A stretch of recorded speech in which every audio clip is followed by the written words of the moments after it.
Alright, yes, I am late with the vlog again. Sorry, I've kind of been busy. Uh, alright, so, Gavv episode 4.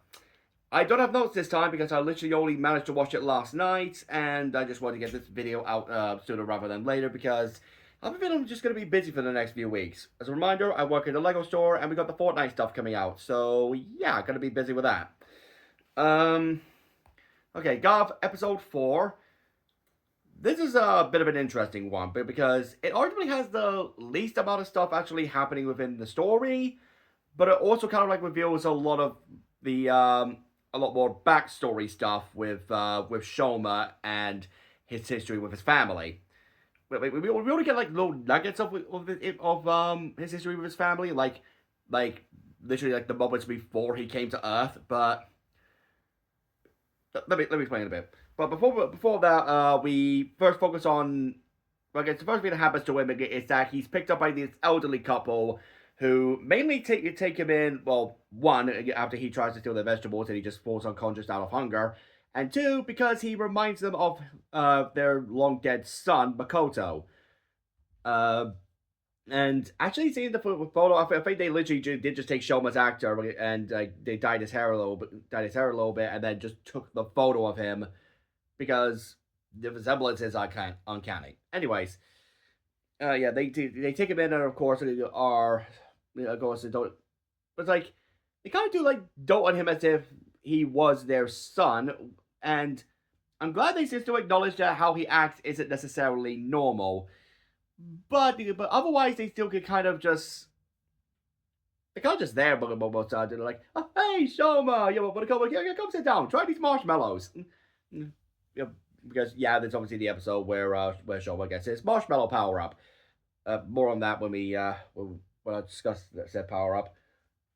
Meanwhile, with Hanto, he's with the scientist guy from the previous episode, whose name completely escapes me. I apologize. Again, I don't have my notes on me. Are they probably under here somewhere? It doesn't matter. I'll, I'll probably actually no. I'll probably put it in the description. But point is, when he's talking with the scientist guy from the previous episode, who of course has those chocolate guachizos in these jars, um, and basically he's talking about how he knows about the Granutes, how they kidnap people and turn them into spice for in order to create their dark traits, and naturally, Hanto realizes that obviously means his mother wasn't simply killed; she was eaten alive.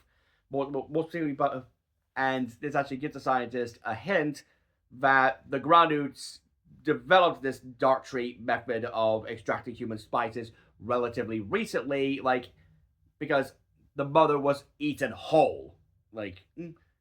She wasn't just turned into those little plaque things, and then had all of her spice extracted from her. She was actually devoured basically in a single bite by the monster from Hanto's childhood. And he's basically trying to develop a way in order to fight the Granutes, and I'm both for and against this because it does kind of beg the question: how does he know this? Like, how is he able to get all this information? How long has he been researching this? And how has he been able to ascertain whether or not all the information he gathered was factual? I mean, he's a scientist. He should be able to at least explain a bit more of his scientific process. But at the same time, I'm at least glad that we actually do see someone at the very least keeping notes of the Granutes and how obviously this has been they know this kind of been going on for a while. It's not just strictly a recent development. The Granutes have been around for a bit, which begs the question: how long have they been able to keep this kind of stuff secret? Anyways, Hanto's editor, of course, informed this. But of course, reminds Hanto, yeah, you need a bit more source than that because you never know if this is just some guy's random delusions. Which, okay, I do respect that because yeah, it is always better to go in with more information ahead of time before you make a decision about this. especially if the guy is actually developing the weapons and the transformation trinkets in order for Hunto to become Kamen Rider Valen, which we know is going to happen soon. If not within the next few episodes, then just soon. Anyway, Shoma's time with his family is of course ruined when they were attacked by a pair of agents. And my theory about Shoma's mother being one of the agents, yeah, that's pretty much immediately debunked as Jeep and Sheeta arrive. Of course, Shoma recognizes them as his twin sisters, and we see in the flashback that yeah, Shoma's mom wasn't made an agent. She was turned into one of those placards and had all of her essence extracted from her and turned into a dark trait before I forgot her name. What another one of the sisters, the other sister of the family, because we get four of them named. Obviously, Jeep, Sheeta, Yelp, and Longo. And okay, I'm sure I have it written down in my notes the name of the last one, but it's just escaping me right now. And it's looking in case of she's still trapped there. She can save him. No, they crush they crush Shoma's mother after she's been turned into one of the little plaque things. So yeah, the mother is legitimately dead. It's not a case of she's actually hiding somewhere else or is still being used by our main villain faction of the series, as was the case with Ace's mother in Kamen Rider Geats. And I'm glad that they're actually getting this out of the way now, because sometimes these kind of mysteries, it could work. It could work depending on how the series is presented. Like again, Geats made it work because that was the main character's goal throughout the series, most of the series. Figure out what happened to his mom, figure out a chance to save her, and maybe along the way take down the Desire Grand Prix while doing it.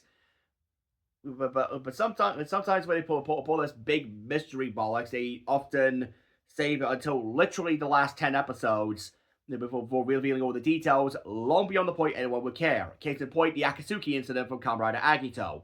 Well, at least that's how I felt about the Akatsuki incident, but then again, I don't like Agito in general.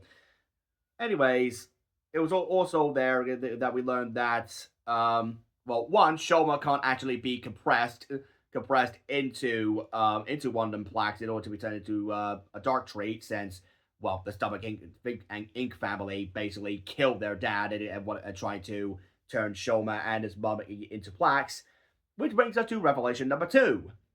Shoma is in fact half human, and I called this from episode 1. Like, I legit called this from the very first episode of the series that he would be half human. I don't know if this was information that was already revealed during like the behind the scenes stuff, but I don't recall ever reading it anywhere it was saying Shoma is a half human, half granite, or anything like that. This is the episode that confirms, yes, he is half human, which is likely the reason why he wasn't compressed. It's his granite half rather, that stopped him from being compressed. And of course, as soon as Shoma continues to realize that the Stomach King family are just going to keep attacking the world that his mother loved, yeah, that doesn't fly with him. So he goes to fight off the agents, revealing his new, oh god, what was it called? Narumalo, I think that's the name. His new marshmallow form, and this is again another suit that is better than the main suits, because I think it's going to be more. It's definitely more simplistic than Zakuchaku chips, but I do like the simultaneously armored yet squishy look of the marshmallow, and it actually contrasts well with the black and silver undersuits. I feel like it maybe could have done a bit more color breakup, but then that would kind of like then the marshmallow aesthetic wouldn't hit as well. And his finishing attack literally has to turn it into like a giant marshmallow rolling pin, and it's like squashing the agents. Excuse me, squashing the agents that go after him. And following that, Jeep and Sheeta leave and decide to keep more an eye on the one they just call the Red Gavv. While also trying to keep his existence, his continued existence, a secret from, at the very least, Yelv. And I honestly don't know why. Because it's obvious they want to kill Shoma. We know they want to kill Shoma. Shoma. It was showcased literally like 10 minutes prior that they want to kill Shoma, and yet Jeep and Sheeta are keeping his existence a secret instead of revealing what's actually happening to their part timers. I don't know. It doesn't make sense to me why they have to keep Shoma a secret. Now, Shoma keeping himself a secret from other people, that makes sense because he doesn't want them getting caught in the crossfire and getting hurt. Hence why he runs away from the elderly couple from before. While they still like pray for his safety. But Jeep and Sheeta doing that, like trying to keep his existence hidden from the Stomach Inc. family, yeah, that doesn't sit right with me for some reason. But nonetheless, that is kind of it for this episode. Like I said, it's the simplest episode in terms of its main story, but it's also a good, basically just a lore dump episode essentially. But the 78% is legitimately dark. Like they don't just simply show like his mom being like grabbed and taken into the shadows or anything. No, we see her being compressed and we see her being processed into having her essence extracted and her platform crushed. So it's like, yeah, no hope of bringing her back. There is literally no way you can like suddenly just bring her back to life or some such rubbish. Now, obviously, this Sunday is going to be the 5th episode of the series, and that will be the breaking point as to whether or not I continue watching. Because with Kamen Rider nowadays, I've kind of decided, like, if I'm not interested after the first 5 episodes, I'm calling it quits. Because that's normally like that's the opening bit. That's supposed to be the part of the series that's supposed to get you hooked from the get-go, and depending on how it's presented, it can make or break a series. I can give you an example of this. I tried watching Shuriken Sentai Ninja not that long ago. I quit after 3. 3. I mean, granted, that doesn't always work. I stopped watching Geeks after 8 episodes initially, only for me to come back and rewatch it and realize, holy shit, this show is peak. And I was watching Gachard, but then partway through, I was like, you know what, this show's boring. I'm not gonna bother anymore. So that's not always necessarily the case. But again, it all depends on how the series is presented versus what the intention is. Again, this Sunday it's is Gavv's 5th episode. If I'm not interested, if I'm seeing a lot more interesting stuff within these first 4 episodes. If episode 5 causes something to make or break the series, that will depend on whether or not I'll continue with these vlogs. Especially if I keep on publishing them this late. Because like here's the thing, like I'm supposed to be going to work in a couple of hours, so that's why I wanted to get this out of the way now. Nonetheless, thank you guys for watching, and hopefully I'll see you soon to see whether or not I continue with this series. See you later.